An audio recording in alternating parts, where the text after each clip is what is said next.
तो मन में एक ऐसा भाव हुआ कि ये बहुत बड़े संत है, बहुत महान संत है। अब वो किस तरह से महान है, क्यों महान है, ऐसा कुछ व्याख्यायित करने का या एनालिसिस करने का तो मेरे पास सामर्थ्य नहीं था। मेरे पास इतना बुद्धि कौशल भी नहीं था, कोई एक्सपीरियंस भी नहीं था। लेकिन एक मन में एक प्रभाव सा हो गया। फिर मैं प्रमुख स्वामी जी को मिला 1971 में दूसरी बार।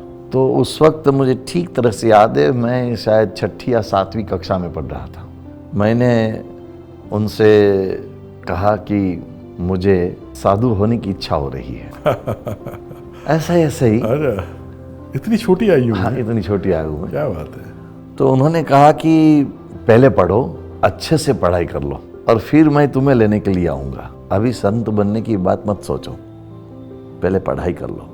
तो फिर उन्होंने ये मुझे पढ़ाई का आदेश दिया और मुझे भी सही लगा, तो इस दिशा में आगे बढ़ते रहे।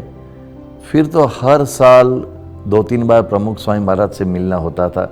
अलग अलग तीर्थों में उनसे मिलने का मौका प्राप्त होता था। वो देहातों में बहुत घूमते थे, तो कभी देहातों में वेकेशन उनके साथ घूमने का मौका मिलता था। तो इस तरह से प्रमुख स्वामी महाराज के साथ रहते रहते पढ़ने का तो मौका मिला, क्योंकि मुझे उन्होंने ही लक्ष्य दे दिया था बाद में तो कि पढ़ाई कंप्लीट करके ही आना है।